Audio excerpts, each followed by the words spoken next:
akan belajar sama-sama. Sebetulnya belum muncul dulu tapi nggak apa-apa. Oke. Ya. Ya kita mau belajar tentang satu bagian tubuh kita yang kecil, karena sudah muncul jadi pasti tahu ya. Bagian dari tubuh kita yang kecil tapi mempunyai kuasa yang besar, yaitu lidah. Lidah kecil tapi mempunyai kuasa yang besar. Jadi kalau ada peribahasa mulutmu harimaumu gitu ya, mulutmu harimau, pasti sudah pernah dengar. Itu artinya hati-hati dengan ucapanmu, karena ucapanmu itu bisa menyerang kamu kembali. Sore hari ini kita mau belajar sama-sama, kita mau, karena semuanya sudah pernah dengar, sudah pernah sering gitu ya dengar tentang pengajaran tentang ini, khotbah tentang ini, sharing tentang hari ini.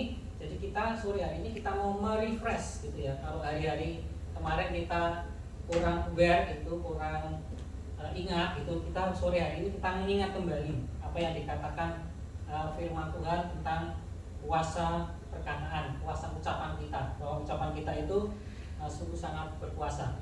Jadi kita kalau sebagai anak-anak Tuhan, kita harus beda dengan orang-orang dunia. Kalau orang-orang dunia berkata yang jelek gitu ya, berkata yang jelek, berkata yang negatif atau pesimis, hari-hari ini usahanya memang sedang turun, itu memang aku sama usahaku sedang turun, memang ya memang gitu. Tapi sebagai anak-anak Tuhan, yuk kita boleh enggak kalau kita belajar untuk memutar balikkan gitu ya. Oh, usaha kita memang seperti itu, tapi pasti Tuhan buka jalan. Usaha kita memang baru turun nih, oh tapi pasti pada waktunya Tuhan pasti akan mengangkat kita kembali. Amin. Memang sebagai anak-anak Tuhan, kenapa kita harus seperti itu? Karena kita sebagai anak-anak Tuhan pasti kita ada Roh Kudus di dalam kita. Kalau kita sendiri kita nggak akan kuat.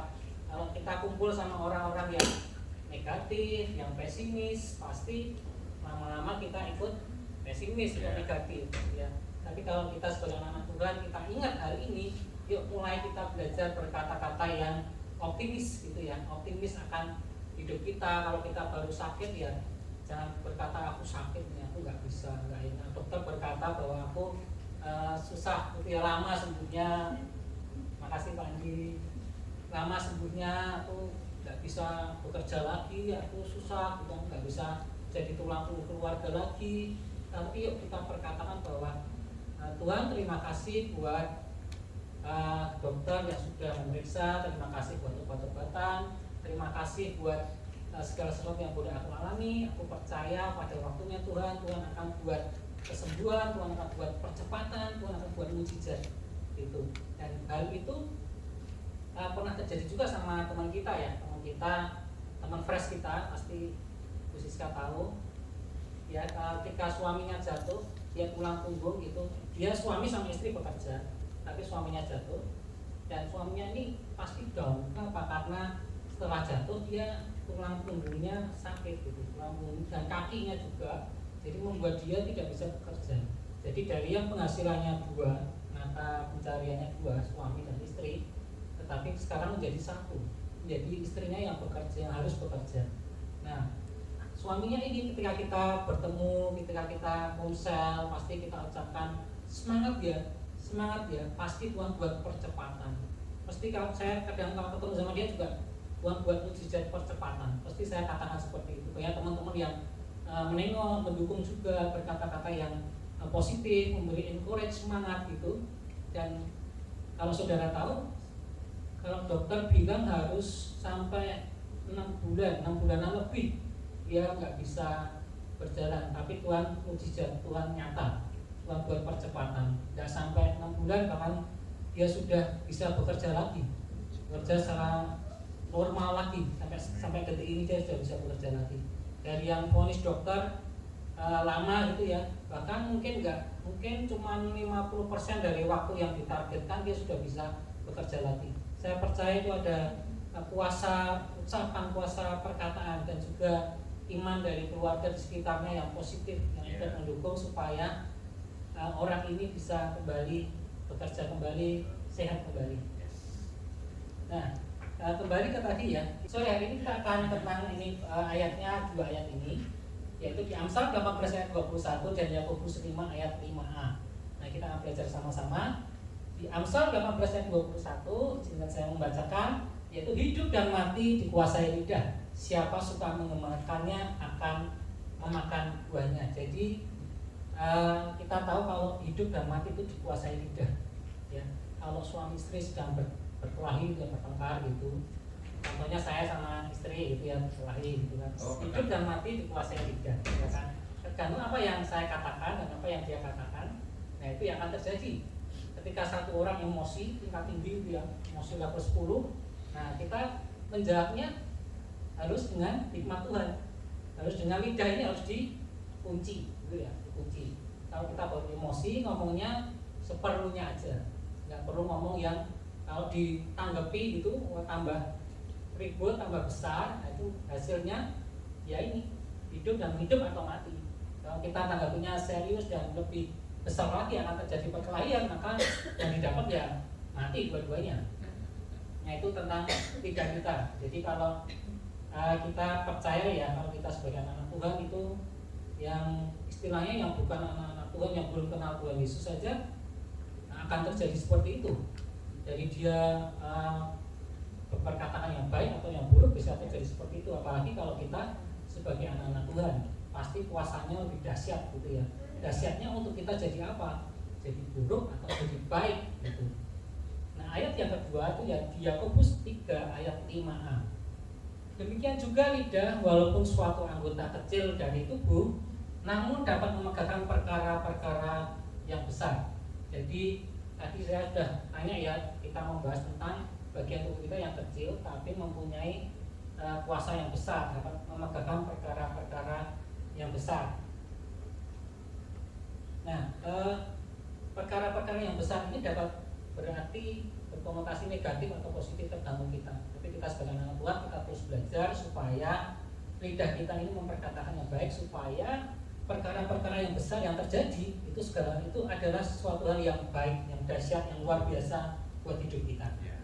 Nah, kalau kita tahu bahwa kasus bullying itu bisa di sekolah itu ya, saya tadi searching bahwa di Indonesia itu kasus bullying itu peringkat ke, ada yang tahu peringkat berapa? Nah, nebak aja boleh. 62 salah. Tadi 34 salah. Kasus bullying di Indonesia itu di dunia peringkat ke berapa? Diana tahu kayaknya ini. Ya, jadi saya searching itu peringkat kelima di dunia. Jadi kasusnya sangat-sangat tinggi di Indonesia, bullying di sekolah ya.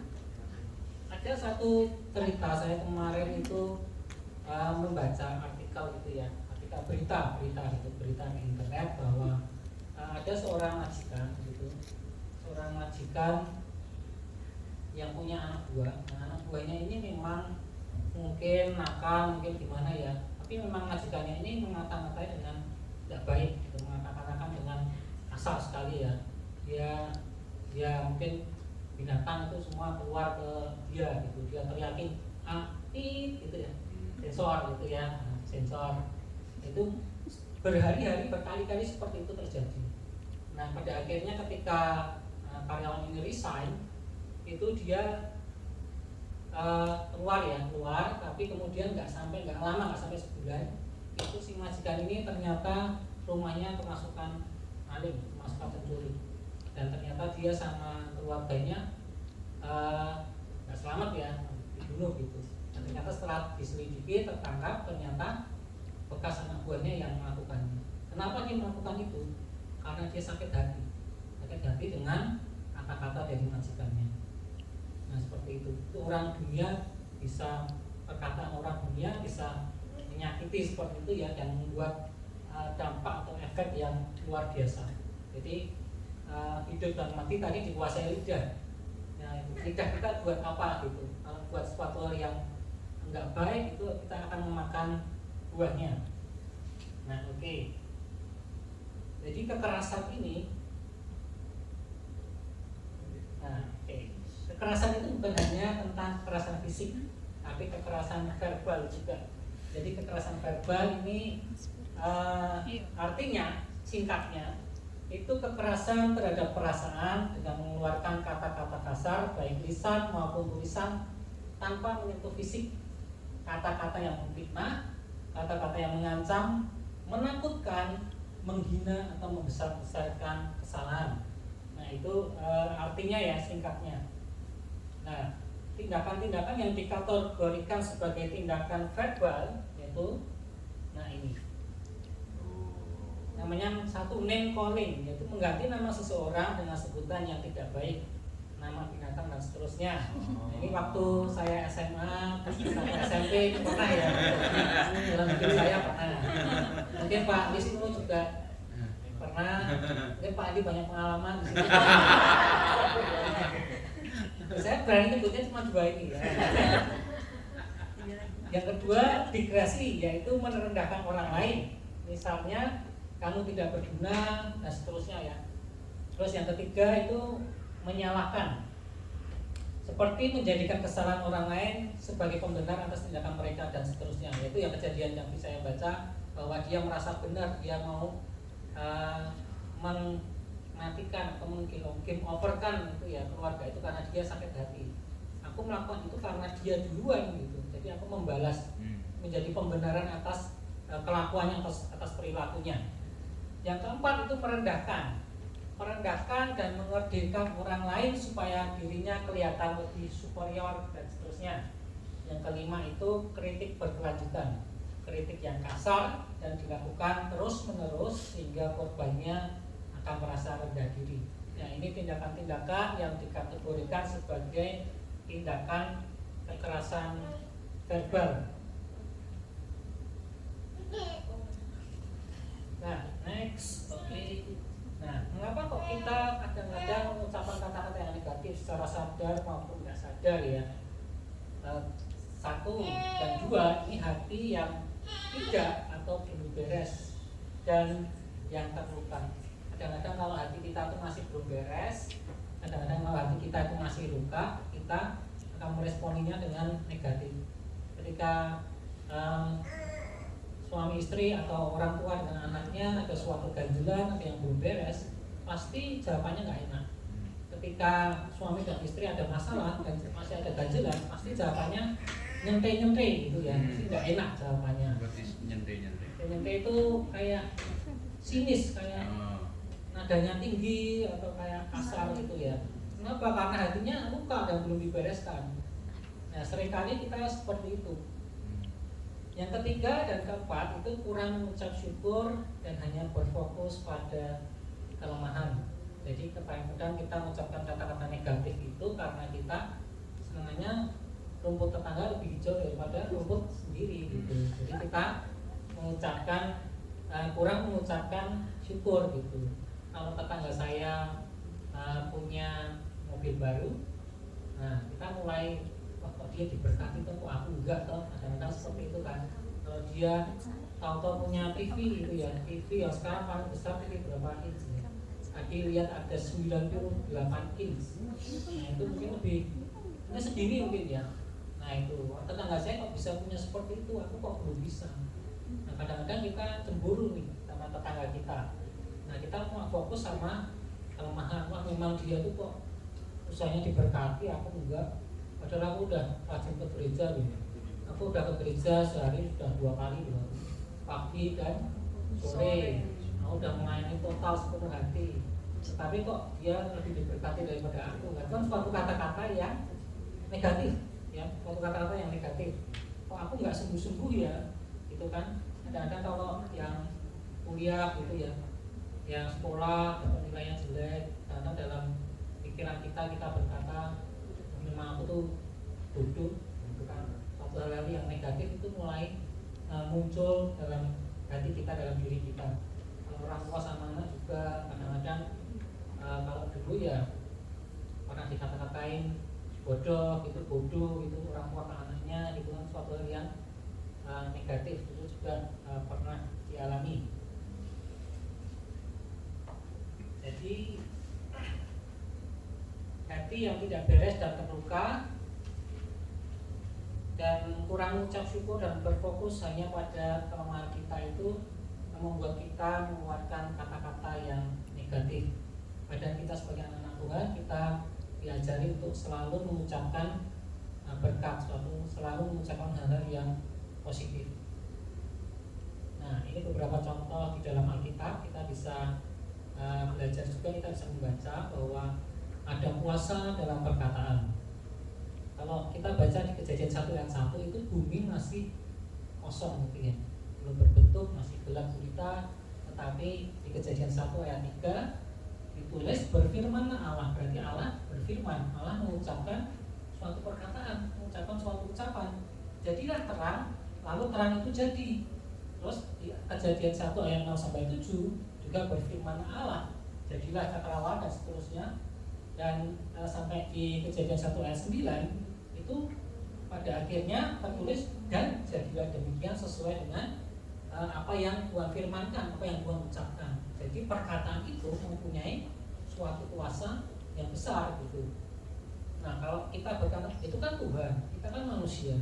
Tapi ingat bahwa kita manusia yang lahir baru dan juga dipenuhi dengan Roh Kudus. Ya kan Tuhan Yesus bilang bahwa kita akan melakukan perkara-perkara yang lebih besar daripada yang Dia lakukan. Nah, ini juga contoh berikutnya tentang 12 pengintai.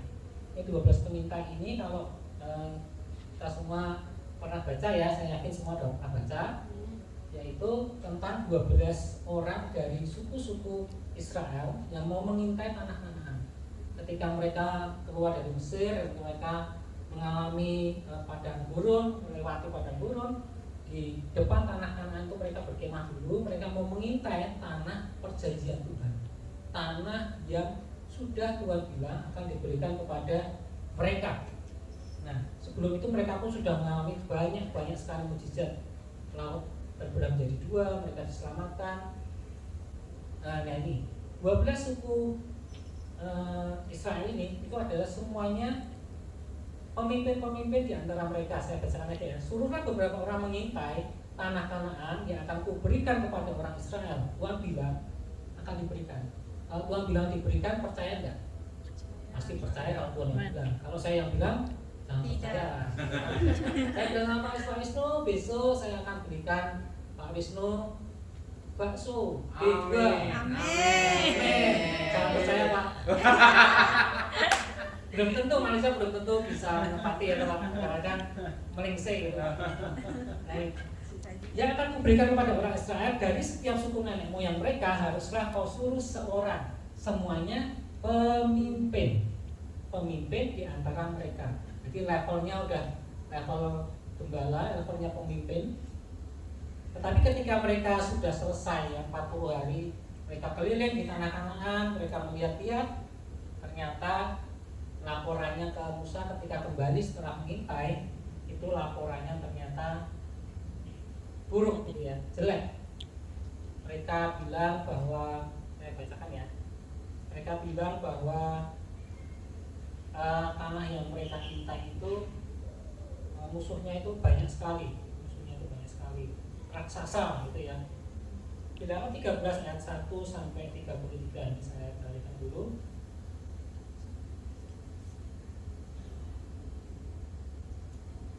Dan amatilah bagaimana keadaan negeri itu. Perintah Musa, apakah bangsa yang mendiaminya kuat atau lemah?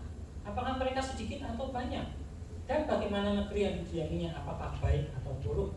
Bagaimana kota-kota yang didiaminya, apakah mereka di tempat-tempat terbuka atau di tempat-tempat berkubu, dan seterusnya. Nah, ini ayat 27.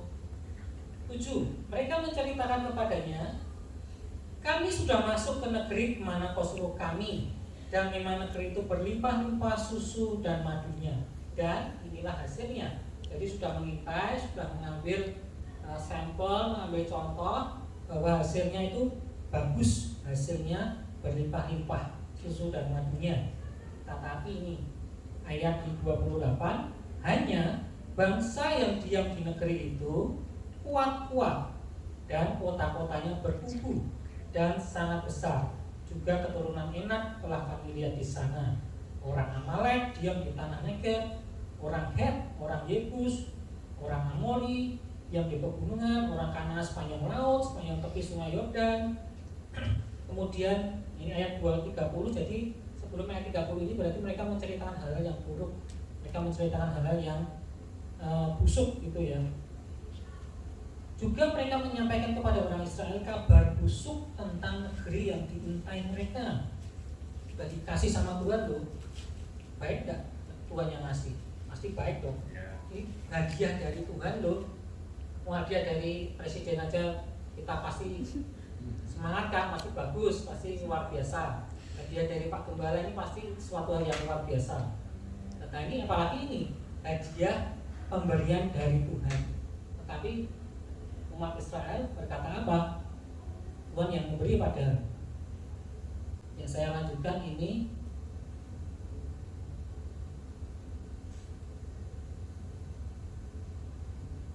kabar busuk tentang negeri yang diintai mereka dengan berkata, negeri yang telah kami lalui untuk diintai adalah suatu negeri yang memakan penduduknya.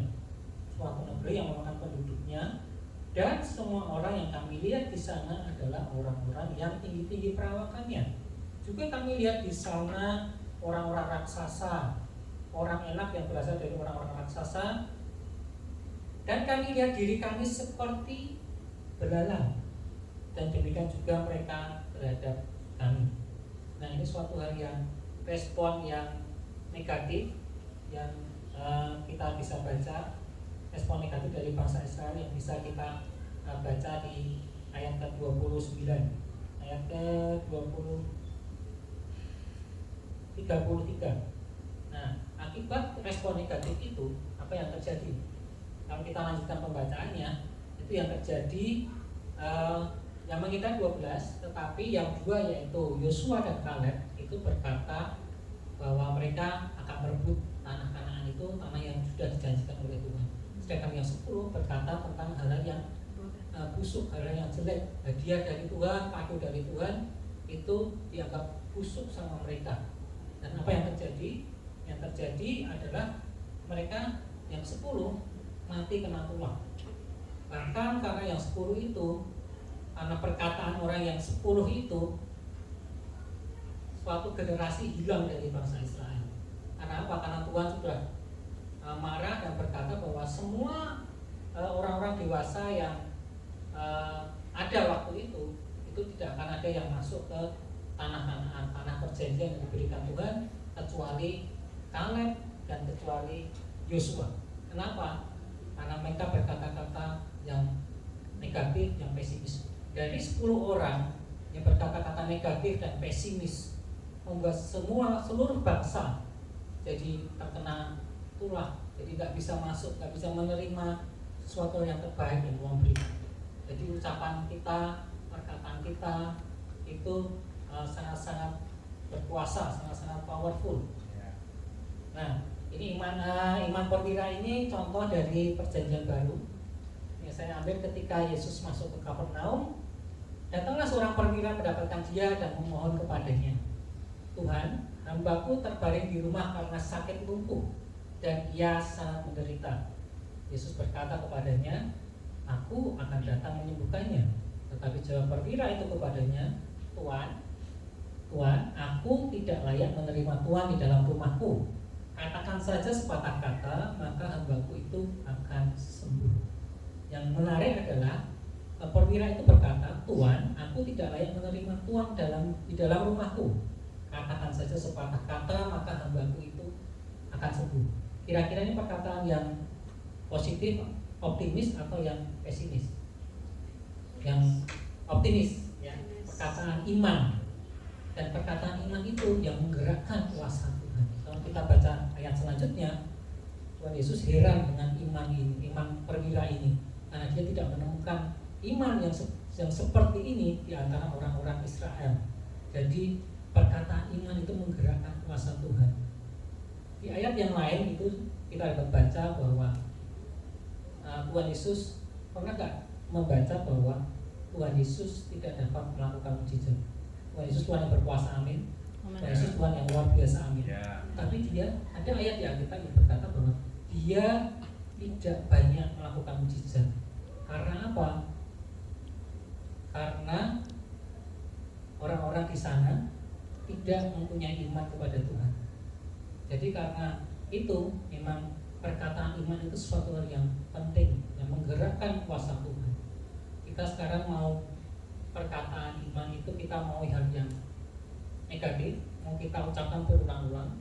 Misalnya ya, aku memang nggak bisa, aku memang nggak mampu, aku memang bodoh, usaha aku nggak akan berhasil, studiku kok nilainya jelek terus. Karena perkataan-perkataan yang kita ucapkan berulang-ulang, bukankah itu kan menjadi doa kita? Jadi kayak doa, mana doa yang buruk, doa yang jelek, dan itu yang memberikan kuasa apa? Yang tergantung kita. Kalau kita perkataan yang baik, kita berulang-ulang berkata yang optimis, pasti kuasa Tuhan yang akan bekerja. Tapi kalau enggak, ya kuasa yang satunya. Kita tahu ya kuasa yang satunya, kuasa yang mana itu ya, itu kan cuma hal yang pesimis, yang negatif. Nah ini contohnya, di sini saya contohkan 3, tapi sebetulnya masih ada lagi, yaitu tentang kuasa perkataan itu tentang Yosua dengan kota Yeriko.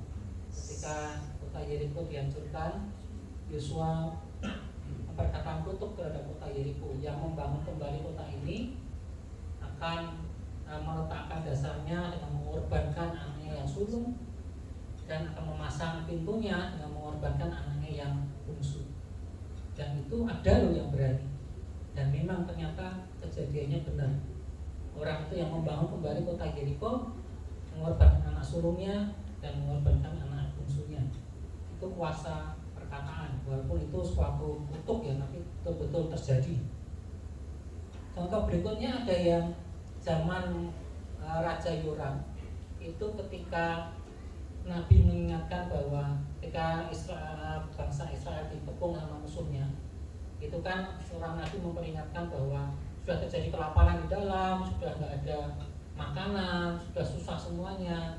Tetapi seorang Nabi berkata bahwa harga kain merpati akan menjadi sangat murah gitu.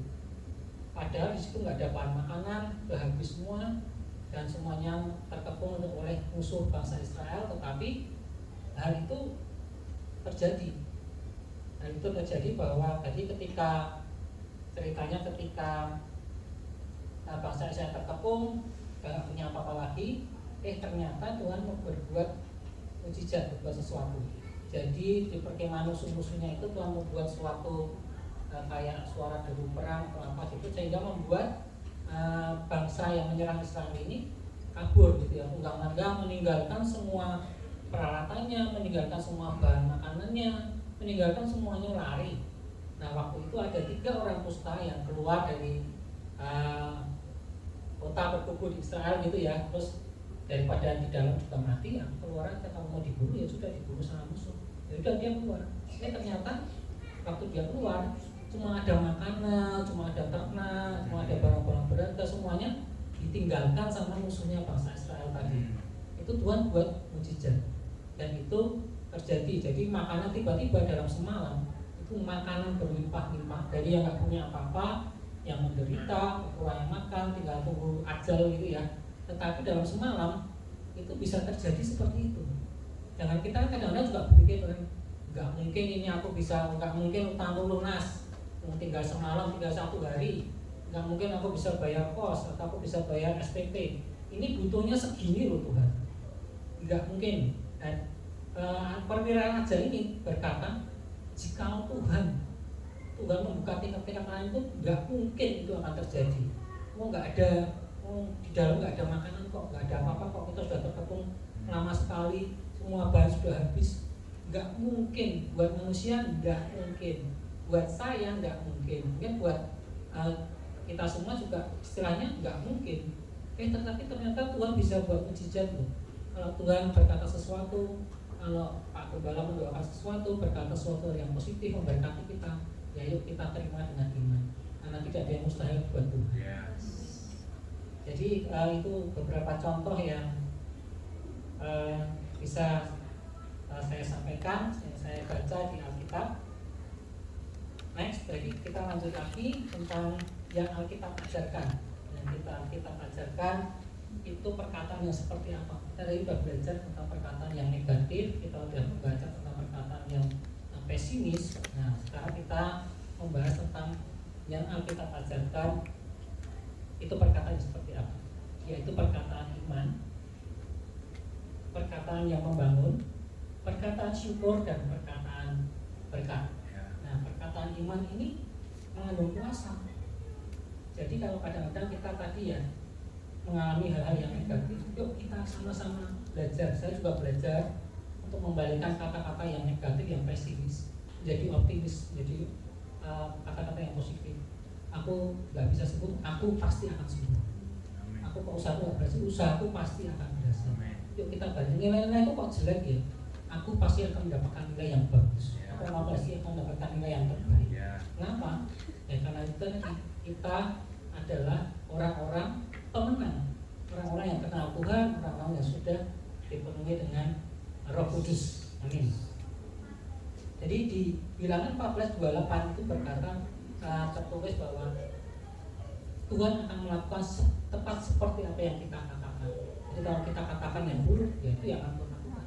Karena ketika kita mengatakan yang buruk, kita katakan berulang-ulang, jadi doa kita itu tadi, itu yang akan Tuhan lakukan. Nanti bisa dibaca nanti ya, Bilangan 14 ayat 28. Tapi kalau kita berkata-kata yang positif, Tuhan akan melakukan itu dalam hidup kita. Yang kedua adalah perkataan yang membangun. Karena perkataan yang membangun itu perkataan yang menguatkan. Ketika saya lemah, istri saya menguatkan, berkata bahwa saya bisa, pasti bisa, pasti akan berhasil, pasti akan Tuhan tolong. Itu kan menguatkan ya. Ketika kita lemah, ketika suaminya lemah gitu, istrinya menguatkan, itu pasti akan menjadi kuat gitu. Entah cuma berkata sambil lalu atau apa gitu. Tapi ya itu yang saya alami, bahwa saya menjadi kuat gitu. Jadi bayangkan sesuatu yang susah, sesuatu yang nggak mungkin gitu, tiba-tiba kok cuma dibilangnya seperti itu kok jadi optimis ya, jadi bisa ini, ada harapan ini, pasti Tuhan tolong ini. Dan yang saya pernah alami juga betul, suatu hal yang kayaknya nggak mungkin gitu ya, dan beberapa hari harus melunasi tagihan gitu ya, tagihan atau yang punya cicilan gitu sudah jatuh tempo, tinggal 1 hari tapi dananya belum tersedia gitu. Ternyata setelah disemangati gitu, mungkin nggak terjadi mujizat, tahu-tahu Pak Gembala datang bawa uang separuh gitu enggak ya. Tetapi ketika kekuatan seperti itu, saya melakukan apa yang saya lakukan. Oh, berusaha lagi yuk, coba usaha lagi, coba cari jalan lagi yuk gitu. Waktu itu saya coba hitung-hitung lagi yuk, dan ternyata benar saudara. Yang terjadi apa? Saya salah hitung. Saya salah hitung dan ternyata bisa cukup. Padahal sebelum itu kenapa saya nggak hitung lagi ya? Kenapa nasihatinya nggak kemarin-kemarin gitu kan ya? Ketika saya hitung lagi ternyata salah hitung gitu kan ya. Dan berapa hari pusing kalau ngandaninya, kalau ngasih taunya dari awal kan pusingnya nggak usah lama-lama gitu. Nah itu perkataan yang membangun. Kemudian perkataan syukur. Di Alkitab ada yang tahu nggak perkataan syukur itu tertulis berapa kali? Kalau yang bisa jawab benar, dapat hadiah dari Pak Andi. Kalau yang syukur ya, kalau yang kata-kata bersyukur itu juga beda, ada lagi. Jadi ada yang mau coba? Salah, ini yang bersyukur apa yang bersyukur? 62 salah. 185 salah. 300. Ya, udah ya, selesai ya. Soalnya ada yang closing. Jadi di Alkitab itu saya baca ada kata-kata syukur 126 kali kata-kata syukur, dan kata-kata bersyukur itu ada kata 59 kali. Kalau nggak percaya, boleh nanti pulang dari sini, dihitung Alkitabnya, buka, dicari kata-kata bersyukur dan kata-kata syukur, terus dihitung. Nah, jadi mendatangkan damai sejahtera Tuhan ketika kita itu bersyukur. Kadang-kadang kalau kita ada masalah gitu ya, ada masalah, kok ya harus aku yang kena kok ya. Tapi doanya kita kadang-kadang jelek, kok enggak dia aja tuh ya. Kenapa aku harus mengalami ini? Oh ya pas, bila ya pas saya itu yang kena gitu kan ya. Nah, tapi kalau kita banyak mengucap syukur itu kita percaya kalau yang kita alami itu enggak membuat kita marah sama Tuhan. Segala persoalan yang kita hadapi itu enggak membuat kita jauh dari Tuhan, tapi ketika kita menghadapi masalah itu malah membawa kita itu semakin dekat sama Tuhan. Yang Tuhan izinkan terjadi sama kita itu tidak membuat kita marah sama Tuhan, tetapi malah membuat kita semakin mendekat kepada Tuhan. Kita jadi sadar ya, kadang-kadang kalau kita sombong itu kan gaya itu ya, sombong mengandalkan kekuatan sendiri atau koneksi atau harta gitu. Tapi ketika masalah kita lebih besar daripada koneksi atau harta kita atau segala sesuatu yang kita andalkan di dunia ini, kita jadi sadar bahwa oh ternyata kemampuanku itu tidak seberapa dibandingkan dengan kuasa Tuhan yang sanggup menolong aku. Jadi kita jadi lebih dekat sama Tuhan, lebih dekat sama sumber itu yang bisa menolong kita. Ya itu ketika kita banyak mengucap syukur, kita jadi sadar ya bahwa pertolongan kita itu hanya daripada Tuhan. Nah juga yang keempat adalah perkataan berkat. Ini suatu hal yang penting juga. Saya ambil contohnya itu di kisah Esau dan Yakub, yaitu di Kejadian 27 ayat 1 sampai 40. Kenapa kok penting ya? Karena kata-kata berkat ini yang sebetulnya diperebutkan oleh Esau dan Yakub. Ketika Ishak mau meninggal dan Ishak mau mengucapkan kata-kata berkat, Ishak menyuruh Esau untuk berburu gitu ya, berburu terus masak, yang masak dah selesai bawakan kepada Ishak dan aku akan memberkati engkau sebelum aku meninggal. Pasarannya seperti itu. Tetapi Yakub kan kita tahu kisahnya bahwa dia, singkat cerita, dia menipu Ishak ayahnya dengan menyamar gitu ya, sebagai kakaknya Esau gitu. Kenapa agar itu terjadi?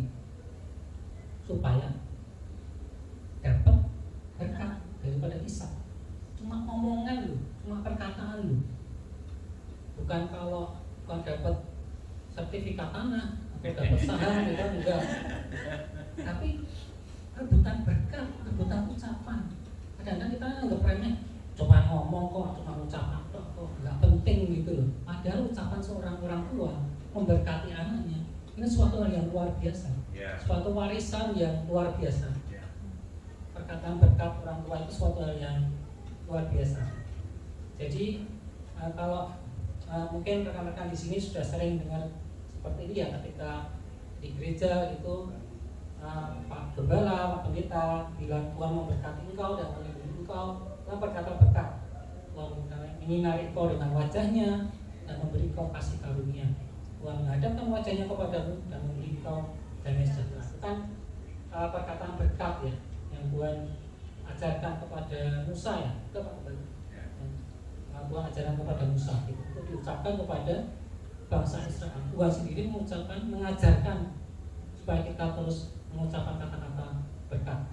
Juga kalau di gereja kita juga ya, sering juga Pak Gembala juga bilang, ketika Pak Gembala bilang engkau boleh arahkan hatimu dan hidupmu pada Tuhan, di akhir ibadah ini ada berkat Tuhan yang bercurah melimpah diberikan kepadamu, dan berkat itu diberikan kepadamu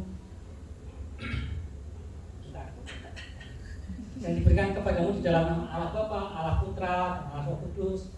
Berkat ini memberkati bisnis, pekerjaanmu, memberkati pelayananmu, memberkati studi dan sekolahmu, memberkati keluargamu. Ketika Bapak Gembala berkata seperti itu, dan seterusnya diberkati rumahmu, tempat tinggalmu apapun bentuknya, menjadi rumah tempat tinggal yang penuh sukacita dari Tuhan. Oh, yang menempati keluargamu, yang menempati orang yang bertamu ke rumahmu, boleh tahu bahwa Tuhan Yesus baik buat engkau dan baik buat mereka. Dan berkat ini sama-sama kita terima di dalam nama Tuhan Yesus. Amin. Ketika Bapak Gembala seperti itu, kadang-kadang kalau di gereja yang lama itu ada Bapak Pendeta, Bapak Gembala belum memberkati sudah pulang. Jadi sebelum dengar kata-kata berkat dari Pak Gembala, jangan pulang, rugi gitu ya. Karena perkataan berkat itu suatu doa yang powerful buat kita semua. Oke, next. Ya, ini ada tips ya. Tips ketika kita dalam kondisi marah, jangan buat suatu keputusan yang penting. Itu di Yakobus 1 ayat 20. Terus jadilah pendengar yang baik, jangan langsung bereaksi atau berkata-kata ketika belum mengetahui persoalan yang sebenarnya. dari Yakobus 1 ayat 19. Nah, next. Nah, ini kesimpulannya dia ada di Efesus 4 ayat 29. Jadi janganlah ada perkataan kotor keluar dari mulutmu, tetapi pakailah perkataan yang baik untuk membangun di mana perlu, supaya mereka yang mendengarnya beroleh kasih karunia. Jadi marilah kita bersama menjaga ucapan kita ya. Sebagai anak Tuhan, yuk jaga sama-sama. Saya juga belajar jaga ucapan supaya ucapan yang kita keluarkan itu jadi berkat buat sesama. Oke, demikian. Terima kasih. Tuhan Yesus yang berkati. Yuk kita nyanyikan lagu-lagu lama.